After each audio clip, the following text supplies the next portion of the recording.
I'm coming from a background in development, which has been largely spent in big institutions with particular mindsets. So I think I share that with some of you.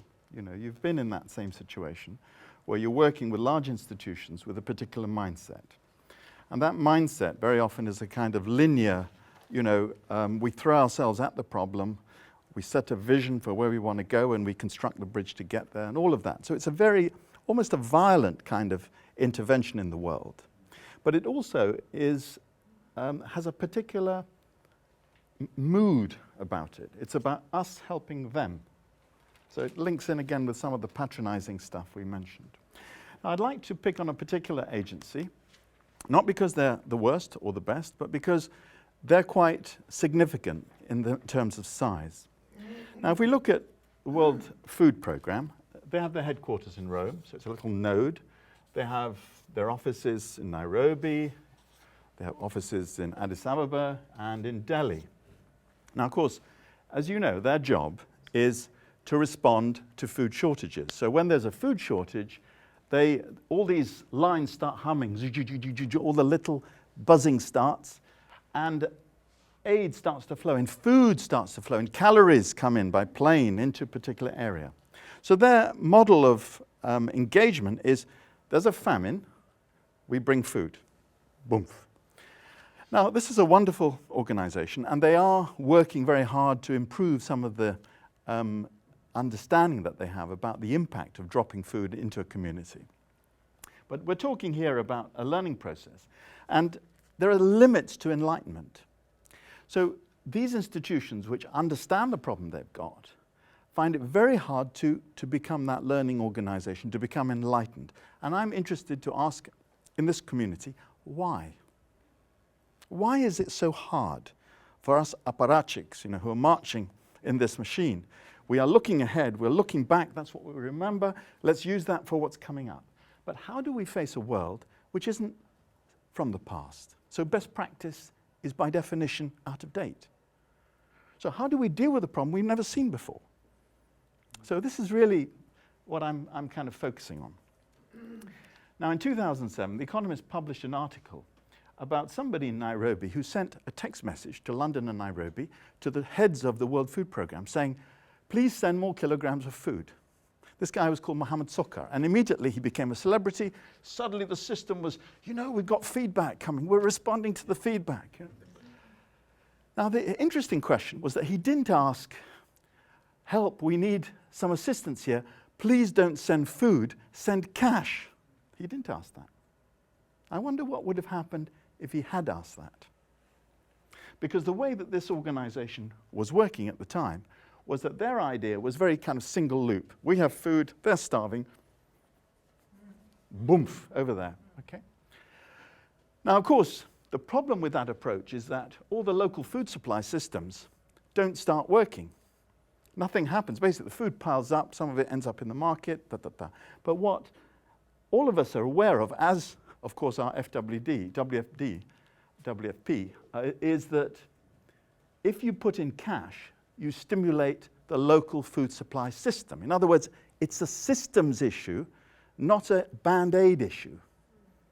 Now, of course, WFP have moved on from those days. This was, 2007. Today, they've got, mainstream, cash program where they're stimulating the local economy, getting the food supplies working. Some great examples in Ethiopia and so on and so forth. But the speed of that response from Mohammed Sokar into the center, was not matched by a speed in changing the way they work. So what's going on inside these institutions that stops them from learning? What's going on inside the mindset? Now, having presented that problem, let me openly admit that I'm part of the problem. I'm part of it. So I sit inside the system.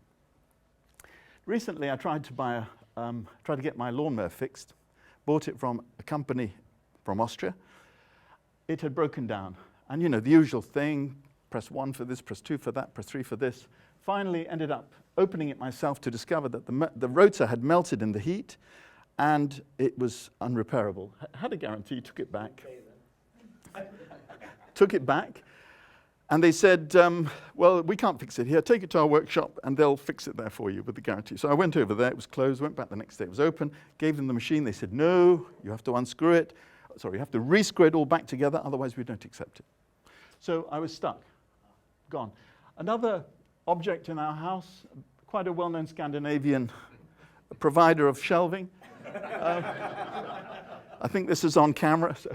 But the thing here was that the stuff arrived, all in their box. Opened the box, it was broken. Press 1, press 2, press 3. It was in Udine. So we got the call center in Milano. So there was Franco. Yes, I think it's on its way, don't worry. Then we got Francesca. Well, we don't know where it is, and so on and so on and so forth. And eventually we discovered that there was a strike. And this system, as efficient as it was, could not deliver because they had no way of getting it to us. But nobody on the computers in the call center understood what was going on. And I was thinking to myself, well, this stuff isn't working. This is pretty simple. So is it something to do with the institutions turning their back on the customer? Well, you've bought this stuff, like this. I wasn't sure, but I had a feeling that these guys weren't really that interested in me as a customer. So I bought my next lawnmower from the local shop down the road. I paid 50 euros more, but hey, they assembled it. They're going to back me up if it goes wrong. But I think the point about us being customers in a democracy is probably quite a sensitive issue for many of us. And certainly, if I felt that this was about my rights as a consumer, I certainly felt my rights weren't being met. Okay. So if we have this situation where we're looking at the world as kind of linear cause and effect model, what we're really saying is, okay, we want to change something. So first, we decide where we're going to go, what we want. This is our vision. Then we decide what needs to change for us to get there.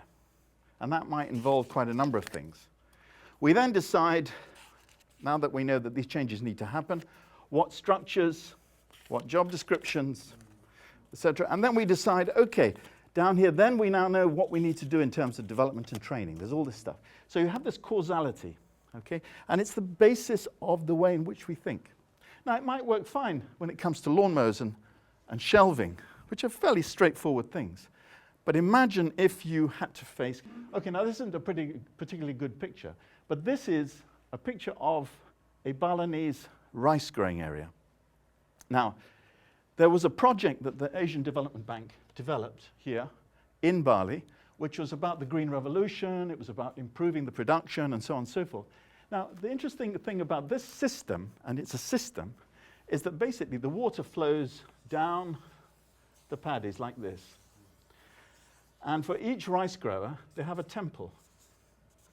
And this temple is called a subak. That's what I learned reading this up in the case study. But very interesting problem, because the way that all these farmers handled the problem was that they had a holistic approach. They didn't use this kind of thinking at all. What they looked at was a group here that comes together, that commits to looking after each other. And there's a spiritual dimension, because these are water temples. So people are going there as a ritual to reaffirm the trust they have in each other. Okay, a nice little example from Bali. But why is it important? Because this is much more like the world we're dealing with than this. We're dealing with complexity, we're dealing with whole systems, and using this approach makes it very, very difficult to achieve much impact. So this is kind of snapshot type thinking. So why haven't we abandoned that? Well, the answer is it still works in a way. Yeah? Okay, so one of the questions I was asking myself is, if it's not working, how do we change it? What are the shocks that are needed to get the system to rethink? And I was thinking about this, and I chanced upon a very interesting documentary which talked about two individuals. Can you give me the two pictures? Keep going. These two guys. Now, this guy on the left is a young called Said Qutb, the young Said Qutb, who's quite a well-established thinker. He's no longer with us. And the guy over here is Leo Strauss from the Chicago School. Now, both these guys wanted to change the world.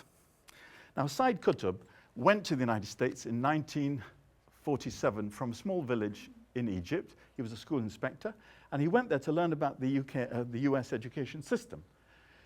What he saw deeply disillusioned him.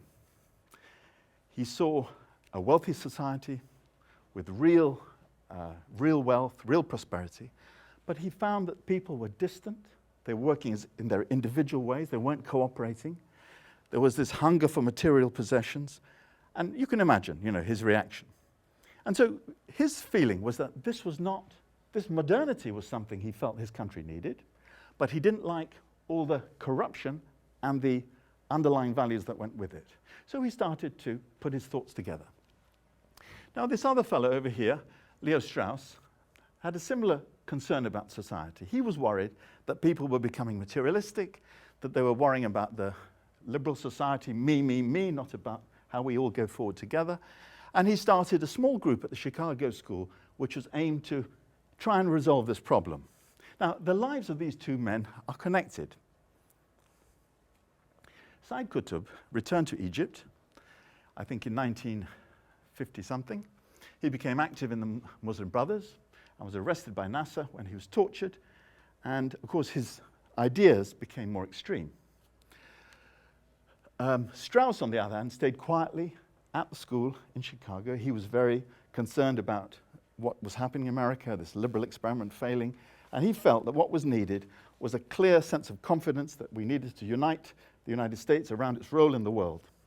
And much of his work was supported by a small vanguard of students, which included Francis Fukuyama and a few other well-known figures, who then, through a process, connected with a kind of neoconservative group, which included Donald Rumsfeld, who was Secretary of Defense, and, of course, the Chief of Staff, Cheney, who was working with the President. So they formed this very interesting group that wanted to change the system and felt they had to do it through a vanguard of active people. The young Said Qutb, a little bit older, a little bit wiser, having spent time in jail, became radicalized. And his feeling was that there's this thing called jahiliyyah, which is the idea that there is a kind of ignorant bliss of consumerism, of corruption, where Muslims don't know where they're going. They become a barbarous, ignorant person. And he felt that this was a real threat. And he argued that the leaders in a society that were encouraging this were outside the rules of the game. They were a threat. And so Nasser had him executed through a due process, of course. Now, in that whole process, where Said Qutb came to terms with his society, found that the brothers and Nasser falling out, finding his views about leaders and their role, falling out with Nasser, and then eventually losing his life. That resounded very heavily and very strongly in the mind of a young Egyptian professional called Ayman Waziri, who, of course, became the chief of staff to Osama bin Laden. So these two men, in their own way, met up, their philosophies met up together in Afghanistan against the Soviets. So you can see how these two individuals, with their issue of the problem and their sense of injustice and the sense of wrongness, took it into their hands to go out there and try and make a difference. And of course, I don't think either of them intended the outcomes that took place. But what I'm trying to come at here is that there's a lot wrong with this stuff.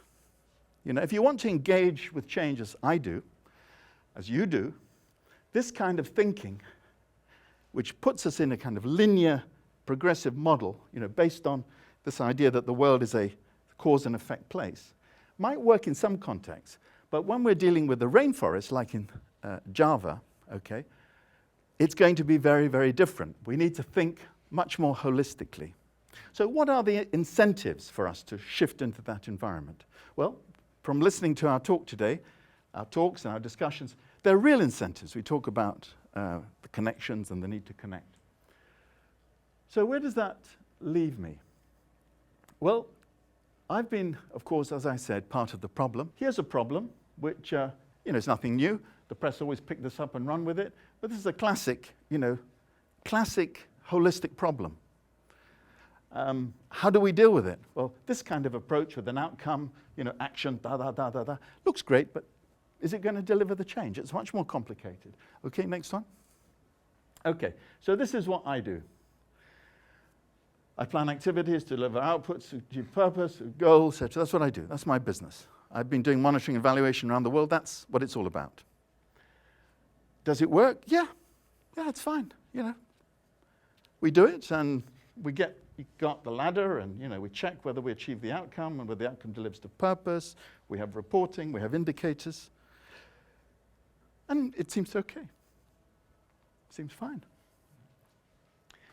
Increasingly, though, we've been called in as monitoring and evaluation teams to ask what's happening. And what we've understood is that we need an elaborate drawing like this. So what we've started to work with is this idea that you stop at each stage. So, before you go much further, you say, have we engaged? Do the people care about this? And if they don't, we stop the project. We then go up a little bit further and say, okay, have those people who've learned now gone into the operating environment, have they changed what they said they would do? If they haven't, we stop the project. Now, it's easy to stop the project if it's 1.5 million euros, etc. But if it's 11 million or 12 million or 18 million, it's almost unstoppable. The amount of political effort that's put into it, that's driving it, makes it very hard to stop. So what I've stumbled over the period of the last 18 months or so, is something which I've been doing on the side, something I've been doing privately. I won't say privately, but doing in my own time. And this has followed me through my career. And that is working with participative methods. And I've come back to this, realizing that to get over there, I need to abandon some of this, but not all of it. That's the way this language works. But how can I bring some of that into this world?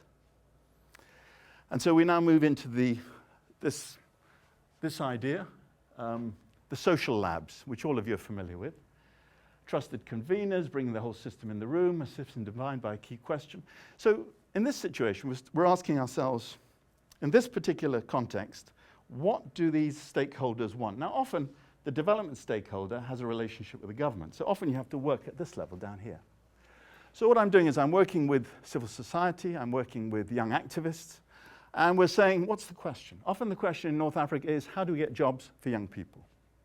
So we talked a little bit today, Rehan and myself and others, about the problems of trying to convene the right group.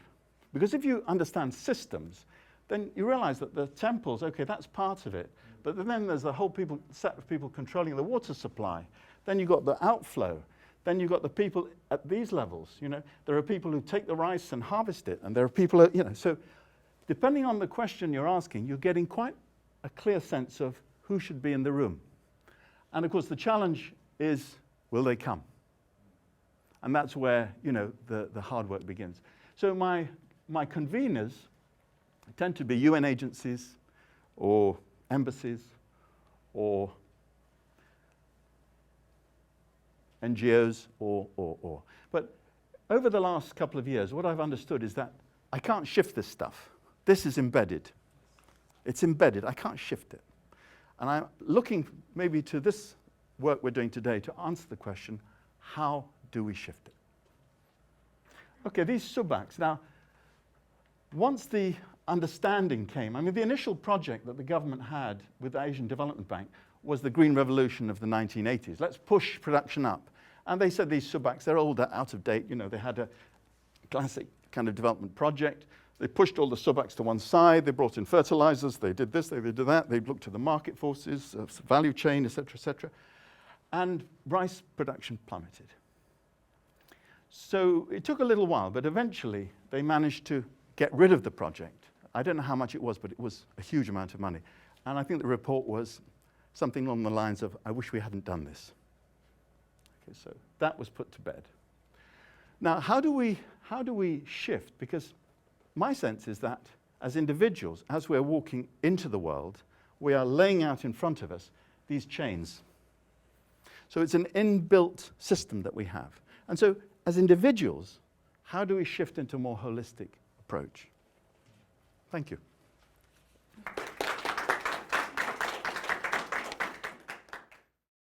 I'm just going to make one little comment on that, though. There is a fantastic book by a guy called Ritzer, R-I-T-Z-E-R, called The McDonaldization of Society. And he talks about how He uses McDonald's as the example. You know, if you go and work at McDonald's, you don't have... Oh, I'm doing very well this afternoon with my microphone. If you work at McDonald's, you are not required to think for yourself. Everything is in a manual. It's bun, burger, lettuce, bun. There is no space for creativity. You can't put the lettuce on the bottom. You can't leave the bun off. It's got to have the burger and the mayonnaise and the ketchup, one dollop. It's all laid out in a manual. And what Ritzer talks about is how actually that's what we're doing with government and society.